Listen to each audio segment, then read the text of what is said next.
Hello, story time with Valerie.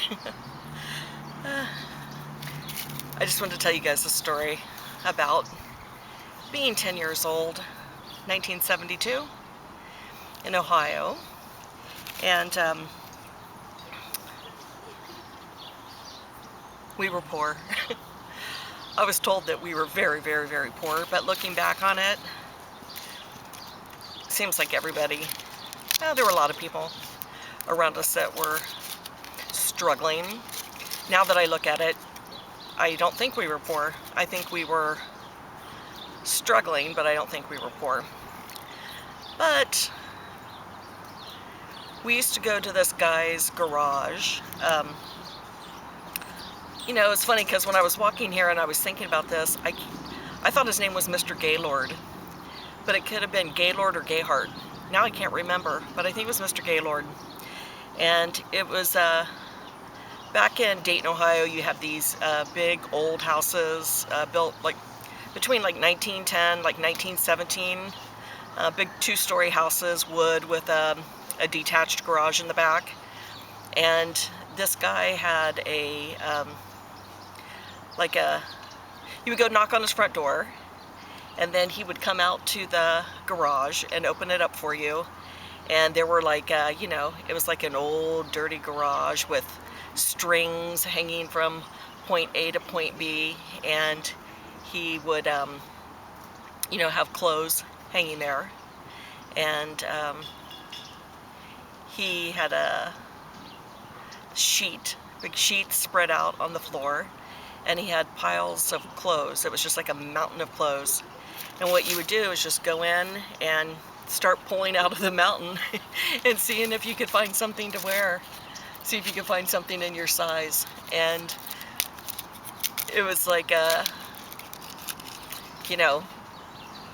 old shirts and old coats mixed in with little dresses or baby clothes or whatever. It was just like anything and everything in that pile.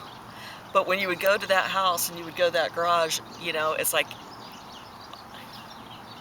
I hope I find something in my size. But one day I found this pair of bell bottoms, or they're more than bell bottoms, they were just like big all the way down, more like an elephant leg, 1972, and an elephant leg. They were like navy blue, and they had these big yellow elephants with red saddles on them. And then I found, digging, I found this, I think it was like polyester, ribbed polyester, I think maybe polyester, double knit polyester, whatever, I don't know if it had been around for a long time. In my mind, it was something new and something fabulous because it didn't wrinkle. The pants were like cotton, and then this red ribbed shirt, and then it had a zipper, and the zipper had an elephant, a plastic elephant that was yellow with a blue saddle on it. So it was like a set. And I took that outfit home and washed it, and it was probably 50 cents or 25 cents or maybe 10 cents. I don't even know what it cost back then. But to me, anything that you ironed to perfection, so that was me, ironing to perfection. And wow, I thought I was something in that outfit. It's so funny when I think back about it, that that set me up for like my whole life of what, like now I can afford anything I want to wear. I can wear designer clothes if I want. I can afford them, and I love hand-me-downs. I love going to the thrift store, and new clothes mean nothing to me. And I guess it's just because I was raised on thrift store clothes that seems like a comfort to me, or it's just fun. It's just, it's, that saying, one person's trash is another person's treasure. And, but something else that I was thinking about is people today, a lot of people are struggling and having a hard time. And when I first came here to California, and we were getting started in the music business, it was, we didn't know anyone, and so, you know, we had to make connections and make money and whatever. And I lived in an apartment where a lot of people were working, and everybody saw my incredibly wonderful old pressed clothes, and they were very intrigued by my style of dressing, to say the least. But oh, back to the elephants. It's funny because then I ended up working on the Ringling Brother Barnum Bailey Circus with elephants. So, you know, my favorite pants with the elephants, and then getting to travel with the circus and King Tut and the elephants. And so that was wonderful. It's like elephants, a running theme through my life. But anyways, that I've always been a saver, and not things, but of money. And so back 30 years ago, when I wanted to buy a house in this neighborhood, I was like, you know, at that time, you're talking about like $70,000 down payment or whatever. And to make extra money, I know it's a lot more now, people, I do know, but back then, okay, 30 years ago, and people started asking me, just somebody asked me, hey, I take my clothes to the dry cleaners, but I'm looking at how well your clothes are pressed. Do you ever think about doing an ironing service? And no, I've never thought about doing it, but do you want me to iron your clothes? And this one lady and her daughter, who were very dear to me, she's like, yes. They would bring down a basket of laundry, of her work clothes. She worked in a bank, and I would iron those clothes and put them on a hanger and then take them back up to her apartment. And then other people saw me doing it, and then everybody wanted me to iron their clothes, and $1 at a time. And I could just put on music, and I had a big window that looked out onto I actually live on the same street that apartment was on, and look out the window all day and iron away. And I made so much money just ironing. I made so much money. Yeah, so if if you're struggling, I think the struggle is probably the most. The struggle is the best part of getting to where you want to go, because it's the most fun when you have some kind of struggle and you can just kind of laugh at the situation and laugh at yourself and get through it.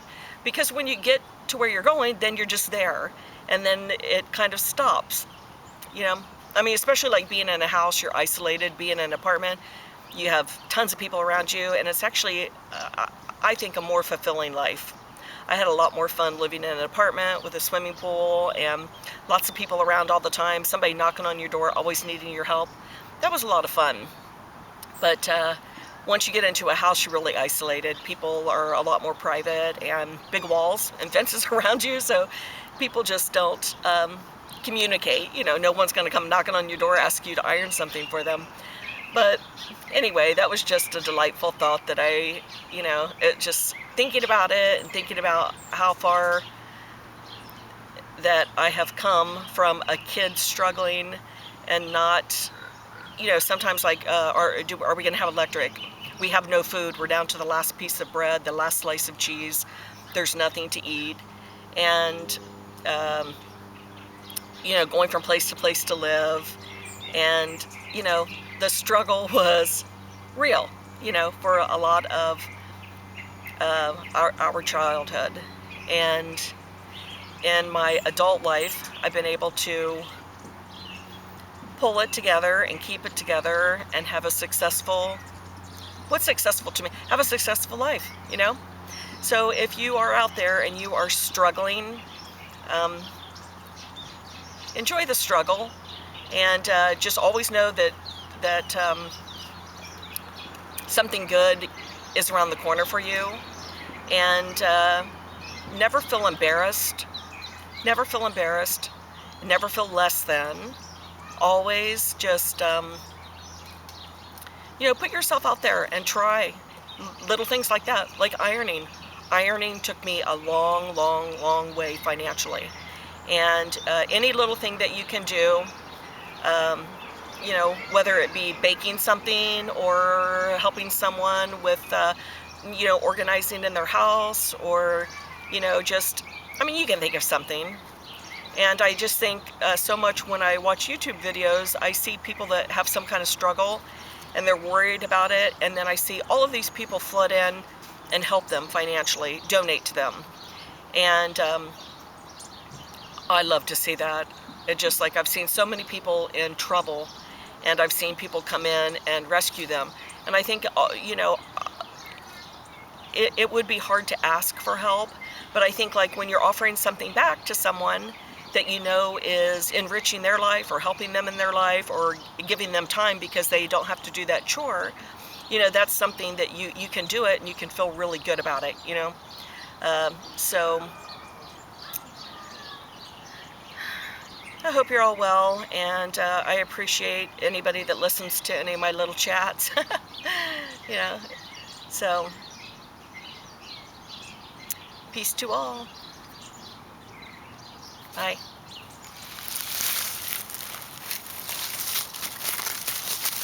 And it's hard to get up when you're 60.